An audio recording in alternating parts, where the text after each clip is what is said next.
Kami dari kelompok statistika ingin mempresentasikan hasil kerja kelompok kami yang berjudul tentang skala pengukuran. Sebelumnya, perkenalkan, nama saya Galang Grafiza dari kelompok statistika ingin menjelaskan apa itu pengertian statistika. Statistika menurut para ahli yang pertama adalah sejarah. Tahun 2002, statistika adalah ilmu yang mempelajari bagaimana merencanakan, mengumpulkan, menganalisis, menginterpretasikan, dan menganalisis data. Dan yang kedua ada Siegel, tahun 1988.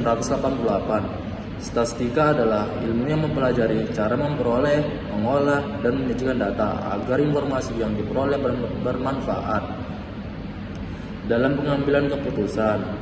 Adapun jenis-jenis statistika. Jenis-jenis statistika dibagi dua macam. Yang pertama adalah statistika dekriptif. Statistika dekriptif adalah metode dalam statistika yang digunakan untuk menggambarkan atau menyajikan suatu data agar lebih mudah dipahami tanpa melakukan generalisasi atau kesimpulan terhadap populasi yang lebih luas. Yang kedua, statistika inferensial. Statistika inferensial adalah metode yang digunakan untuk menganalisis data sampel guna menarik kesimpulan atau membuat prediksi tentang populasi secara keseluruhan. Jenis-jenis variabel dalam statistik. Yang pertama, jenis variabel berdasarkan sifatnya. Variabel kualitatif. Variabel kualitatif adalah variabel yang dinyatakan dalam bentuk kategori atau atribut dan tidak dapat diukur secara numerik secara langsung. Yang kedua, variabel kuantitatif. Variabel kuantitatif adalah variabel yang dinyatakan dalam bentuk angka dan dapat diukur secara numerik. Selanjutnya akan dibacakan oleh teman saya. Baik, perkenalkan, nama saya Anugrah Davi. Saya akan melanjutkan materi yang dipresentasikan teman saya. B. Jenis variabel berdasarkan perannya dalam penelitian. 1. Variabel independen atau variabel bebas. Variabel independen adalah variabel yang mempengaruhi atau menjadi penyebab perubahan pada variabel lain. 2. Variabel dependen atau variabel terikat. Variabel dependen adalah variabel yang dipengaruhi oleh variabel independen dan merupakan hasil dari perubahan yang terjadi. 2. Variabel moderator. Variabel moderator adalah variabel yang memperkuat atau memperlemah hubungan antara variabel independen dan variabel dependen. 4. Variabel kontrol. Variabel kontrol adalah variabel yang dikendalikan atau dibuat tetap oleh peneliti agar tidak mempengaruhi hubungan antara variabel independen dan dependen. 5. Variabel intervening. Variabel intervening adalah variabel yang berada di antara variabel independen dan variabel dependen dan berfungsi sebagai perantara dalam hubungan keduanya. Oke, lanjut. C. Jenis variabel berdasarkan hubungan antara variabel. 1. Variabel hubungan positif. Jika variabel independen meningkat, maka variabel dependen juga meningkat. Contohnya, semakin tinggi tingkat pendidikan, semakin tinggi pendapatan seseorang. 2. Variabel hubungan negatif. Jika variabel independen meningkat, maka variabel dependen menurun. Contohnya, semakin tinggi tingkat stres, semakin rendah produktivitas kerja. 3. Variabel hubungan tidak linear. Jika variabel independen meningkat, variabel dependen tidak berubah secara langsung, melainkan mengikuti pola tertentu. Contohnya, Hubungan antara usia dan tingkat kebahagiaan bisa berbentuk kurva U terbalik, di mana kebahagiaan meningkat pada usia muda, menurun juga pada usia parubaya, dan meningkat lagi di usia tua. Baik, saya akan melanjutkan bagian A, sumber data statistik. Ini terbagi menjadi dua. Yang pertama, data primer. Dua, data sekunder. Data primer ini adalah data yang diperoleh langsung dari sumbernya oleh peneliti untuk tujuan tertentu. Masuk bagian B, metode pengumpulan data. Metode pengumpulan data ini terdiri beberapa bagian. Yang pertama, metode wawancara. Kedua, metode observasi. Tiga, metode survei atau questionnaire atau angket. Empat, metode eksperimen. Nah, metode wawancara ini adalah teknik pengumpulan data dengan cara bertanya langsung kepada responden. Nah, metode observasi adalah teknik pengumpulan data dengan cara mengamati fenomena atau perilaku subjek penelitian secara langsung. Nah, metode survei ini adalah teknik pengumpulan data dengan menggunakan kuesioner atau angket yang diisi oleh responden. Nah, yang keempat, metode eksperimen adalah teknik pengumpulan data dengan menggunakan manipulasi terhadap variabel untuk melihat pengaruhnya terhadap variabel lain. Baik, assalamualaikum warahmatullahi wabarakatuh. Saya Muhammad Imam. Saya di sini akan melanjutkan materi yang sebelumnya dibacakan oleh teman saya. Di sini kita masuk pada skala pengukuran dalam statistika. Skala pengukuran dalam statistika adalah sistem klasifikasi yang digunakan untuk mengukur dan mengkategorikan data berdasarkan sifatnya. Masuk kepada jenis-jenis skala pengukuran. Skala pengukuran itu terbagi ada 4, teman-teman. Yang pertama adalah skala nominal. Skala nominal sendiri adalah skala pengukuran yang hanya digunakan untuk mengklasifikasikan atau membedakan kategori tanpa adanya urutan atau peringkat. Yang kedua adalah skala ordinal. Skala ordinal adalah skala pengukuran yang tidak hanya mengklasifikasikan data, tetapi juga memiliki urutan atau peringkat. Namun, terdapat perbedaan antara kategori tidak memiliki makna numerik yang pasti. Yang ketiga, skala interval. Skala interval adalah skala pengukuran yang memiliki jarak atau selisih yang tetap dan struktur antara nilai tetapi tidak memiliki titik nol mutlak. 4. Skala rasio. Skala rasio adalah skala pengukuran yang memiliki sifat skala interval tetapi dengan tambahan titik nol absolut, yang berarti nol menunjukkan ketiadaan nilai. Lalu kita masuk pada B, pentingnya skala pengukuran dalam statistik. Pemilihan skala pengukuran yang tepat sangat penting dalam penelitian dan analisis data karena menentukan metode pengolahan data. Lalu setiap skala membutuhkan metode statistik yang berbeda.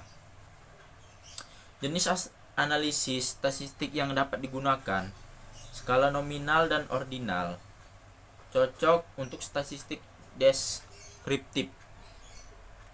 Sedangkan skala interval dan rasio cocok untuk statistik inferensial. Ketepatan hasil penelitian, kesalahan dalam menentukan skala pengukuran bisa menyebabkan kesimpulan yang tidak valid. Oke, mungkin bisa dilanjutkan oleh teman saya nanti. Terima kasih. Assalamualaikum warahmatullahi wabarakatuh. Perkenalkan, nama saya Muhammad Afjil Iksan dan saya akan melanjutkan materi yang sebelumnya dibawakan teman saya. Dan di sini kita langsung aja masuk ke judul soal. Di sini ada data kita letakkan aja ini data berat badan. Di sini nilainya sekian kilo dari 45 sampai 54 dan seterusnya, dan frekuensinya ada totalnya 40. Dari kelas pertama ada 5 frekuensi, 5 orang dan seterusnya.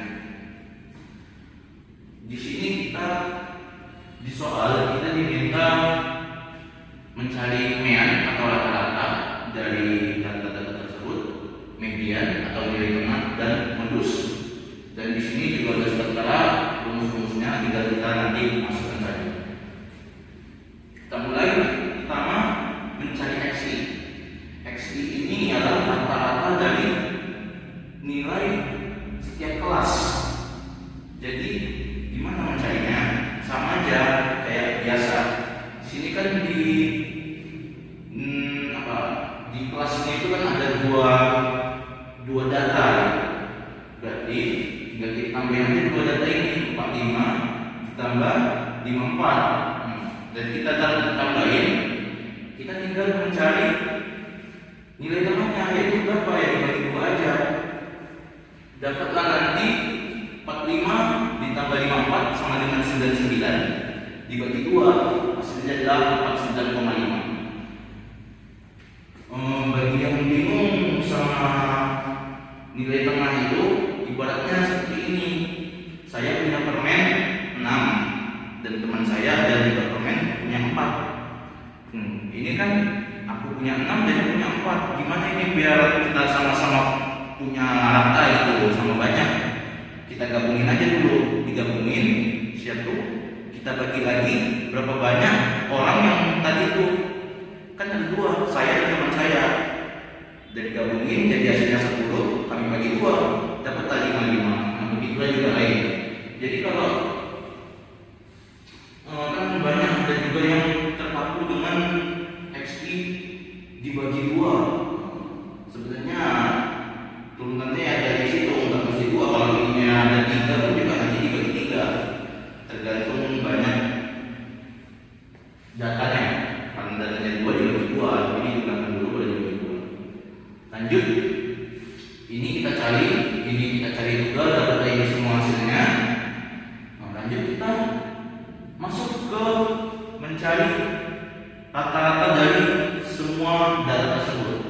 Rumusnya pakai rumus ini. Oke, kita masukkan ya. X bar sama dengan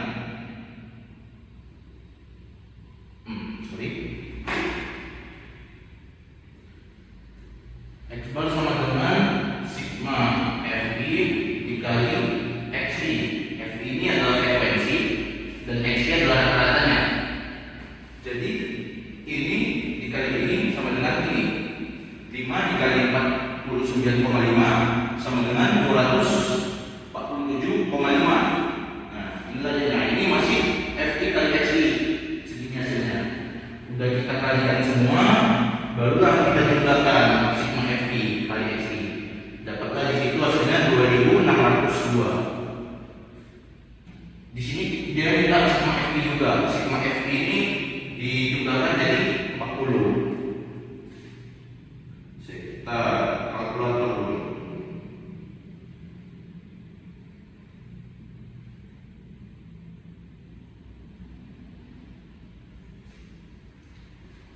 Di sini dari 40 ya. Di sini sigma Fi sama dengan 2602 dibagi dengan 40. Kita cari 2602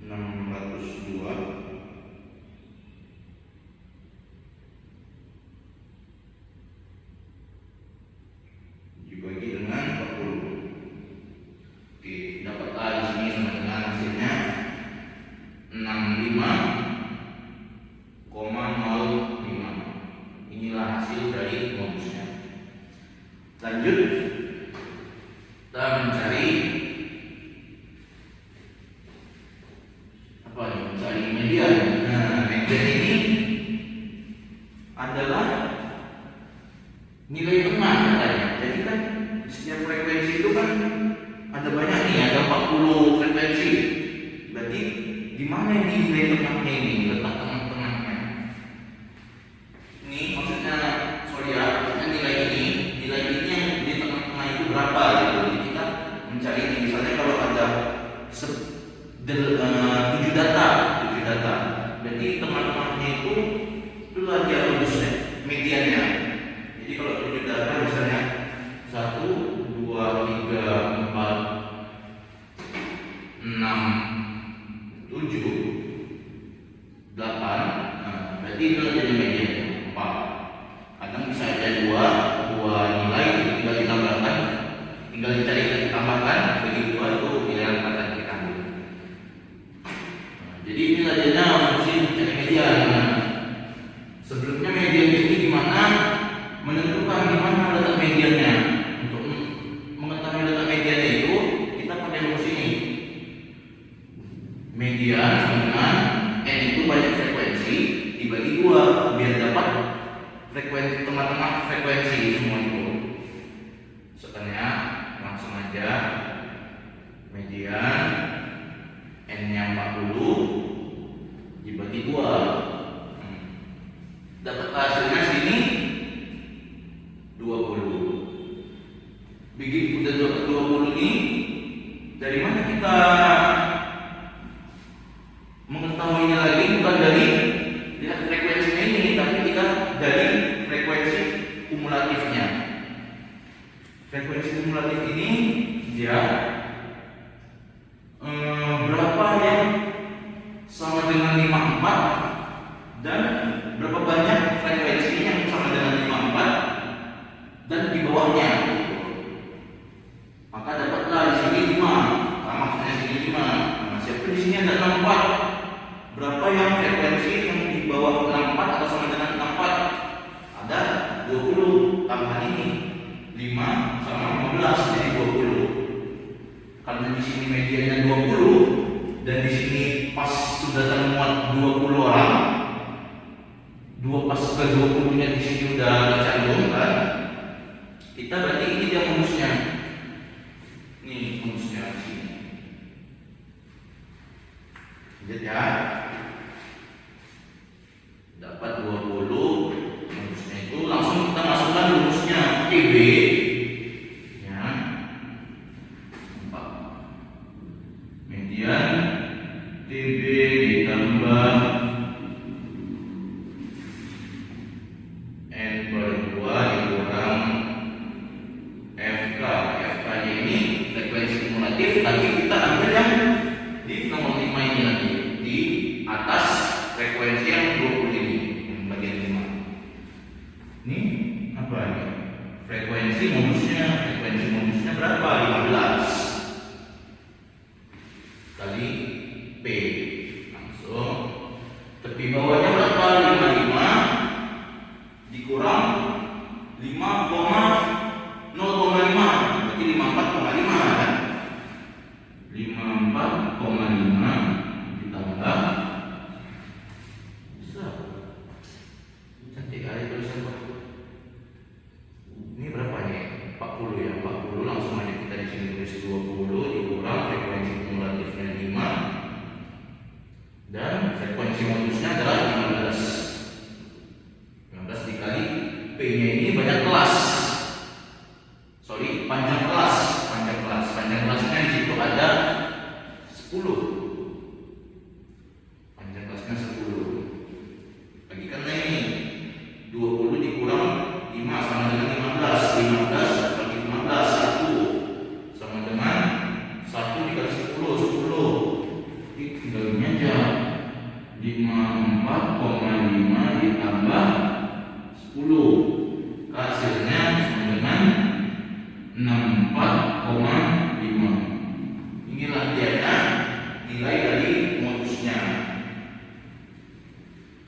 Salah, median. Kita lanjut lagi. Lanjut sampai selesai.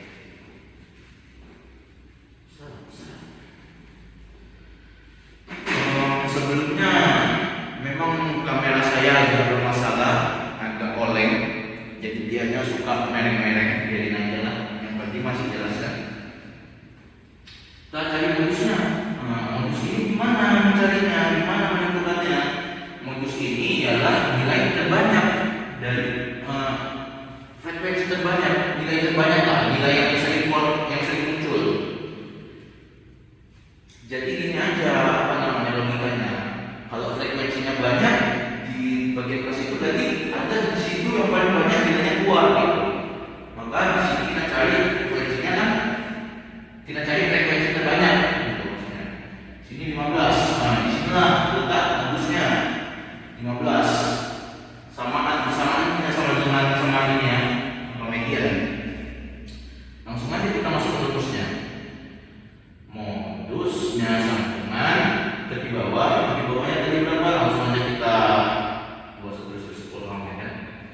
54,5 tambah dengan D1 itu kok nggak salah diagonal. Bentar, saya juga lupa ini. Nanti bisa cari sendiri. D1 itu ini 15 dikurang frekuensi sebelumnya yaitu 5, maka dapatlah D1-nya itu 10. Ini juga 10 ditambah D2-nya itu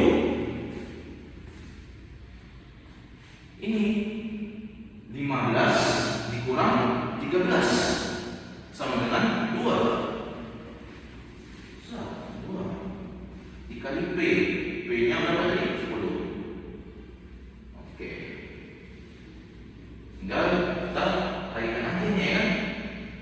10 kali 10 100. Mana yang masuk? 112. Oke. 12 sudah ditambahkan langsung ya. Sama dengan 54,5 ditambah 112.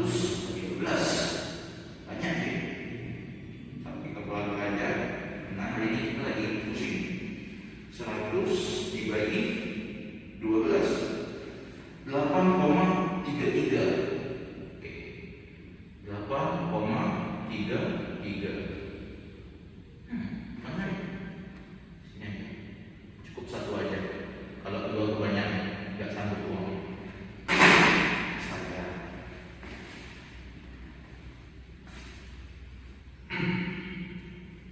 Berapa itu? 54 8. Oh, berarti 62 ya. 62,8. Ya, inilah dia hasilnya. Betul kan? Kita save. Ya, 2,8. Inilah modusnya. Inilah nilai yang sering muncul. Oke. Ya, sampai situ aja lah. Sampai panjang-panjang. Sekian, itulah presentasi kami semua. Saya akhiri. Assalamualaikum